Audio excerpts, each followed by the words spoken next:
If you've got a Game Boy Advance SP that either has trouble reading cartridges or crashes frequently, particularly when working with the original Game Boy cartridges, then this might be the video for you. I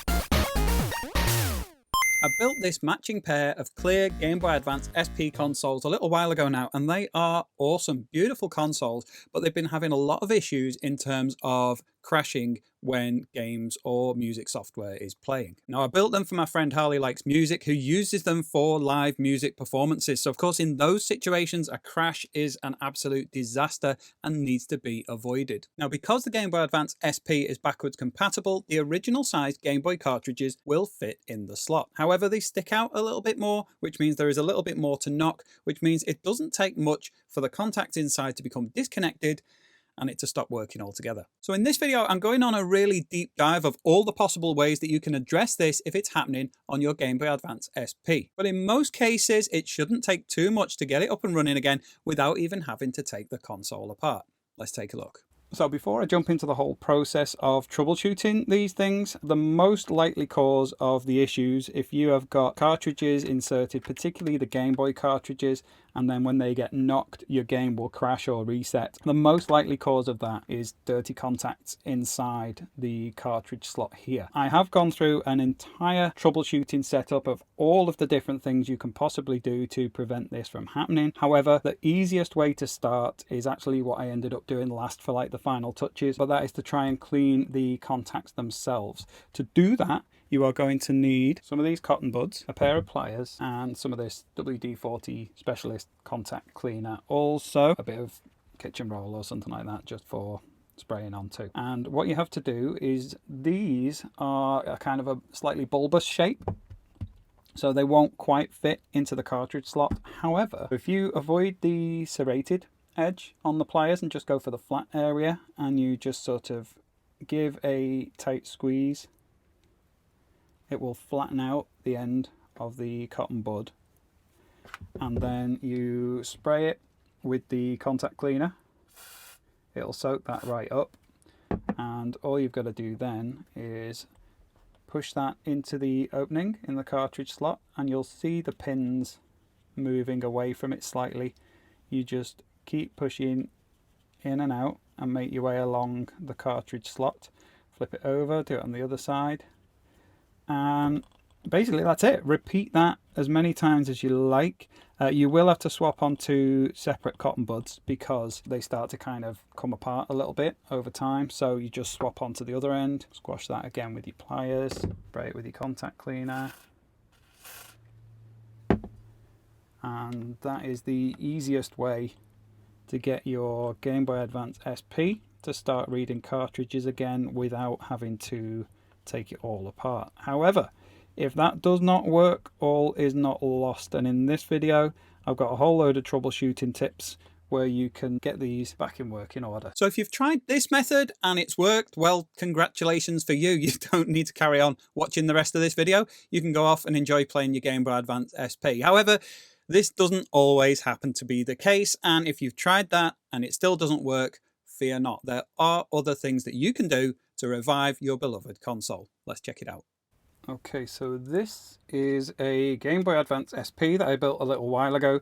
However, it's been having some issues in terms of reading cartridges, particularly the larger size cartridges like the original Game Boy ones, and even more so when it's involving things like the reproduction cartridges or flash carts. It's having various issues. So I'll show you what I mean. So I'll put this cartridge in. This is fully cleaned up. I've dismantled the whole thing, cleaned up the contacts, firmly insert it in there and switch on. It boots up fine, it works fine, but the issue is when you are moving the console around, and if you knock or move the cartridge because it sticks out a little further, it will crash. It happens worse with things like these. I've done one other console already and did loads of troubleshooting with this, and thankfully have now got it working. So if we plug this cartridge in here, which is the one that was the most troublesome, switch on, it boots up, and yeah, you kind of, it was whenever you were applying pressure around this top surface or knocking the cartridge that it crashed, and it's absolutely fine now. So all the different bits of troubleshooting I went through with this, I am going to explain on this one. But just to show you what I mean with this one here, when I plug it in and switch on, it's not even actually loaded there, so we'll try again. Just make sure it's fully inserted. Here we go. And with this, when you apply pressure kind of down here near the cartridge, it just completely crashes. So there are a few issues, but it's mainly, you could put it down to the cartridge itself, but I've tried it with a number of different cartridges. So in this case, it is the console. With this console having such a smooth, high gloss shell, before I start working on my soldering mat, I am just going to put down a soft cloth, so I've got a soft surface to lean on when we are opening up, because what we are going to need to do is open up and get to the cartridge slot inside, because that is where you get the interface with the cartridge and the console, and it's somewhere at that point. Obviously when that gets moved, something is interfering with the connection of the pins on the cartridge and the pins in the cartridge reader. So we're going to have to get this opened up. Usually you'd need a tri-point screwdriver. With this being a reproduction shell, it came with crosshead screws, which I used on the build because it makes it much easier for taking apart. Got myself a new screwdriver, a Hoto one, which is quite nice. It was quite cheap off Amazon, and it's got loads of little bits inside it, so we're trying that out today. A little crosshead screwdriver in there, so we'll just get all of those out. We've got 4 longer screws which are at the corners, and 2 shorter screws, one at the cartridge slot and the other one inside the battery compartment. So again, there's a screw to undo, remove the battery cover. The battery that's inside, levers out. You might need a spudger. In this case, got away with just my fingernails. That's a funny playing high capacity lithium polymer battery, which works much better when, especially when you've got things like the IPS screens. We can now get to this small screw inside the battery compartment here. It's the same size as the one we've got in the cartridge slot, so those two are interchangeable. Just don't mix them up with the ones from the corners. And now the back will lift off, and this is our cartridge slot here. Now the pins are actually kind of on the inside, they're not exposed. These are the points where inside the cartridge you've got these little metal pins. In fact, I'll show you.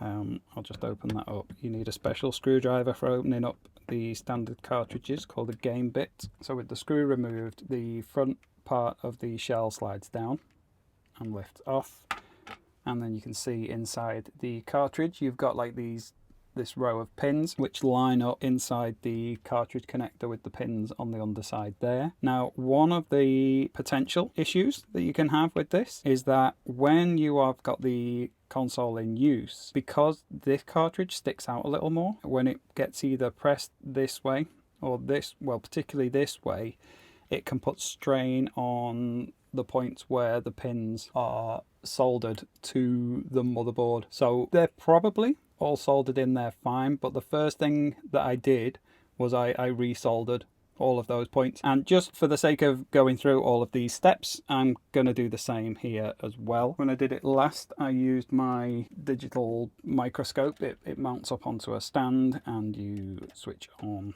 and it's got like a little light on it. But one of the issues with that is that it kind of points downwards. So if I wanted to show you what I was doing, it's kind of awkward to get the angle. You can record onto an SD card with it, but in this case it's doable without the magnifier, because I can't work out how to do a decent recording with this. I'm just going to record it as is. Might need the magnifier afterwards just to double check that everything has soldered okay. Switch on my soldering iron and let that heat up. I've got a flat bit at the end. You just need to make sure that that is nice and clean, and all I'm going to do is heat up the pins and add a bit more solder to get it to flow, and particularly to allow it to flow so that there's gaps between each pin. I'm going to use some of this liquid flux and just put it across all of the pins and just work my way along. If some of them end up touching, it's not the end of the world. You can separate them afterwards, and if you get far too much solder, there's ways of removing that too. But just to strengthen the connection to the motherboard, I'm going to add a little bit of solder to each one of these points here. To prepare the tip. I'm going to tin it, which is with this tinning compound here. Just melt it onto there and then clean it up on my wet sponge here, and that gets the tip all shiny. And because it's that flat wide shape, it works quite well to heat up these pins relatively quickly, because when you're soldering it is best to work as quickly as you can. I'm just going to melt a little bit of solder onto each pin by heating it up, adding a little bit of solder, and then just making my way along. As I say, it doesn't actually matter too much if I'm being a little untidy, because I might end up dragging some solder across to another pin afterwards that hasn't got any, or I can just remove some excess solder. So at the moment it is a little bit untidy. What I'm going to do is again get some of the flux like that and just put it right over where I've soldered. If I then take this tip and just give it a clean again, and then just move from side to side here, make my way along, should be able to spread out the solder between the different pins. Just wipe it off as I go if I've picked some up on my soldering iron. I found a bit of downward pressure into that angled section and then drag outwards works quite well. In this case it's proving a little troublesome, so a little bit of extra flux just to help separate everything now, particularly down at this end. It turned out on the first one this wasn't actually the root of the issue, so it's uncommon that these will become detached, but that said, if it is what you need to do, then that's why I've included it on here. And it will strengthen the join. If you add the additional solder here, it will strengthen it, which means the connection to the cartridge is going to be better. The connection to the motherboard, sorry. Just this one at the end is proving a little tricky. Just be patient. It'll always sort itself out in the end. You can actually use a little bit of desoldering braid if you've messed up a little bit, like I seem to have done here. Make sure the tip of the iron's clean. Pop that across the surface where the join is, and it'll just suck up any solder that's sat there, and now I can resolder those 2 points. And then I am going to use my magnifier just to check that they're okay, and I'll get an alternate angle with my phone on this one. So with that in place there, I can look on my magnifier and just work my way along and check that each point appears to be soldered okay, which all looks fine, and making sure as well that they are all separate, particularly at that end where I was having trouble. Right, so that is now all done. However, I did use a lot of flux, and that can end up making a bit of a mess of the surface. So I'm going to just get some isopropyl alcohol and a cotton bud first of all. Just slosh it across everywhere where all that flux will have ended up going. Let that just sit on the surface. And then I've got some kitchen towel just to soak up the mess, rather than just wiping it all around on the surface. Natalie the Nerd's tip in action right there. So it's just making sure that you are picking up whatever residue was on the surface there. And that is it in terms of the soldering fix. It will strengthen the bond between the cartridge slot and the motherboard. However, in the case of the other one, that did not do the trick. There were some other things that were needed to be done. Sometimes it might be the cartridge itself. I mentioned I was having some issues with this one, and when I opened it up, now this one's got a tri-point screw. When I opened it up, it was very different to the standard cartridge in a couple of ways. So we'll take a little look at what's inside this. It's a smaller one, like a Game Boy Advance size almost. I cleaned up the pins on the inside of that, but also to get it to sit a little bit flatter, because it was kind of wobbling about on the surface there. This one sits completely flush on the surface of the, like this is a proper cartridge. This one sits totally flush on the back of the cartridge case. This one didn't, it was wobbling about a bit. So I got a couple of strips of tape and put them down here. It's like this Gorilla gaffer tape, which has got some thickness to it. So I put a couple of strips down here and here so that when that sits, it sits flat and level with the opening here, and lift it slightly, which will push it slightly more against the contacts to get that working. So if the issue is with the cartridge itself and the pins aren't quite touching, there are ways of tweaking those so that you can get those to behave a little better. But finally, and the bit that made the real difference on the other console, was cleaning the actual pins. So to do that, I used the WD-40 contact cleaner. There are ways of doing this. First of all, you can do it just on the cartridge itself. I've removed the front of this cartridge, which does make the process easier. You get a little bit of kitchen towel down there. So first thing you could do is to just make sure that the cartridge itself is clean. Spray a little bit of the contact cleaner on there. Then, working quickly, because this stuff does evaporate quite fast, line it up and slot it in, and then just wiggle it on its way out, and then back in again, and just keep repeating that process. You can, because obviously that's a very smooth surface and not very absorbent, what you can do is you can take the kitchen towel and kind of wrap it over the end of the cartridge.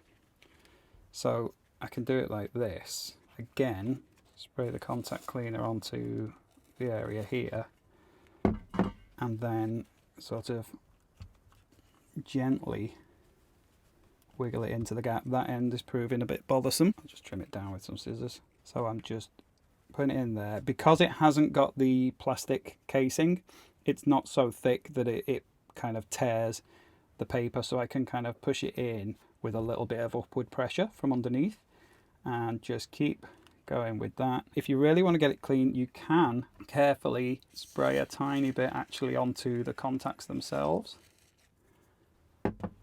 and then repeat that process so the stuff is actually inside there.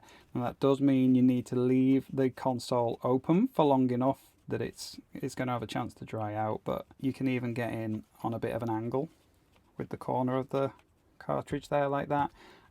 If you find that the stuff is tearing, you can fold it more times. Again, I'll put a little bit more of the cleaning fluid on there, and just, that's a bit more pressure required to get in there, but that sort of side to side wiggle will clean those pins really effectively. And because you're doing all that moving and wiggling around, it was worth making those a little more solid earlier.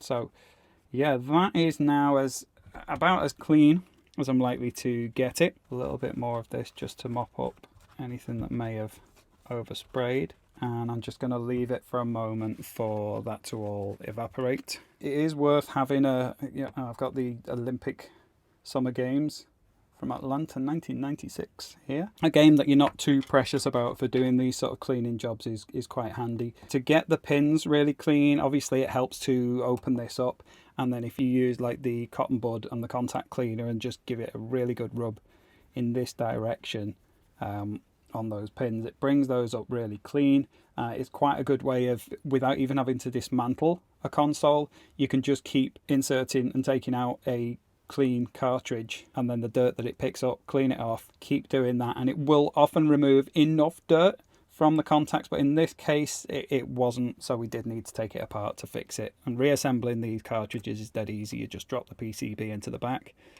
put the front on a little lower down, it slides up, and then you put the screw back in. It's screwing into plastic, so when you're putting it back in, make sure you unscrew until you feel a little pop and it's located in its thread. It will screw back in. Mustn't forget about my power switch going back in here before we reassemble. Take the rear shell carefully.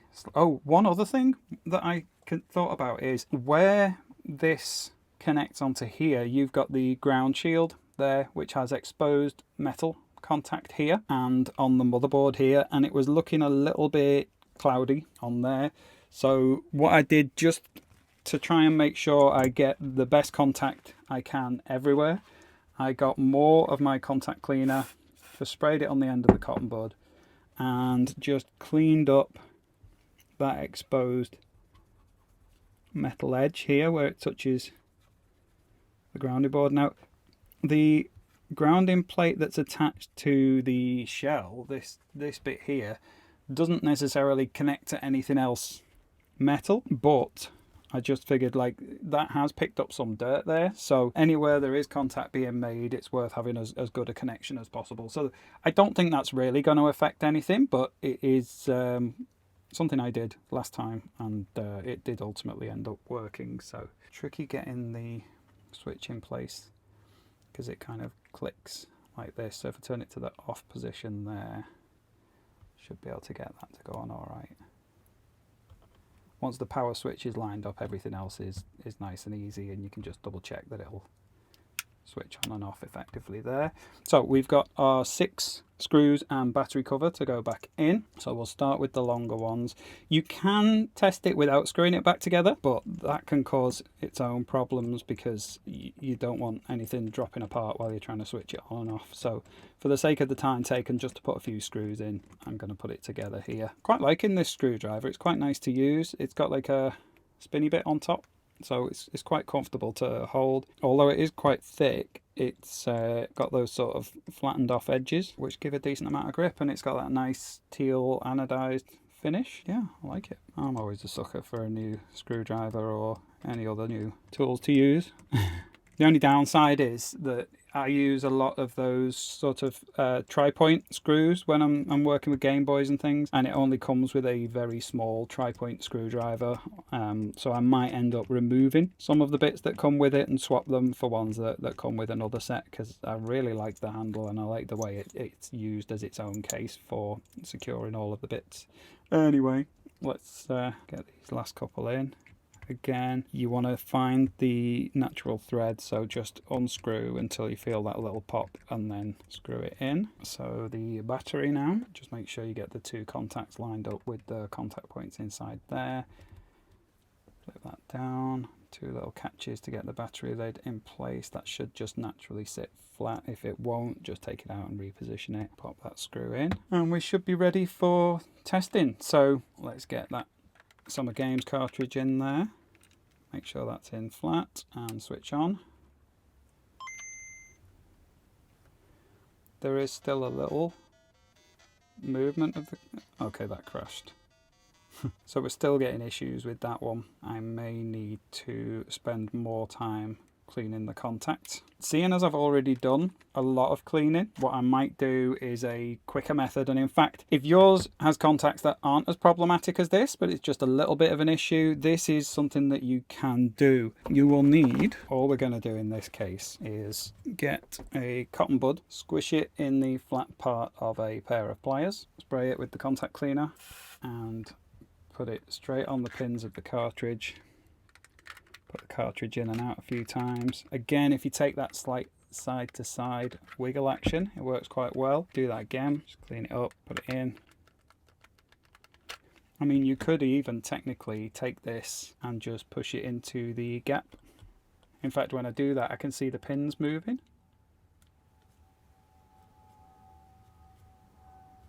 So this works pretty well. Just don't overdo it. Like if it feels like that's starting to strip a bit, again, take pliers, squish it as flat as you can. Contact cleaner on there, and then back in there, working its way through each pin. And do that again with the other side. Give that a little time to dry, and we'll try again.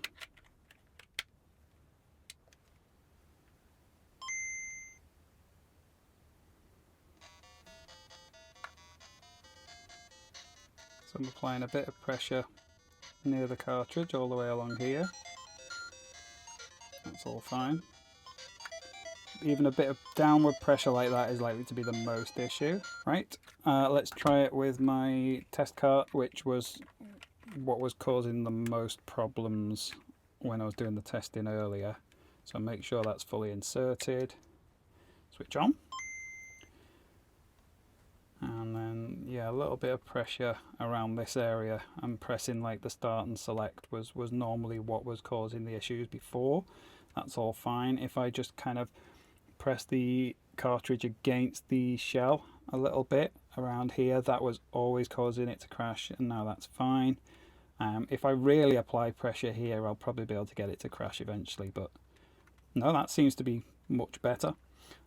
So that's it, and now both of them are fully working, and I think that what I will do when I edit the video is just suggest what I did last first. So yeah, that's that. So as I said, that is quite a deep dive into all the different possible ways that I know of trying to address these issues with a Game Boy Advance SP. And hopefully if you've got all the way to the end of this video and you've tried everything that's in there, you have indeed got your console up and running again. As I mentioned earlier, I built these two consoles a little while ago using parts that I bought from Zedlabz. I'll leave a link for them in the description. It's a discounted link and also an affiliate link, so you'll be supporting my channel and saving a bit of money if you shop on there. Now the quality of these shells is really nice. They end up with a really satisfying outcome, and it was quite a lot of fun to do. If you want to know a bit more about that, I did make a video about the process, so you can go and check that out up there if you've still got a hankering for more Game Boy Advance SP videos from me. Otherwise, I'll see you in the next one. Take care. Bye.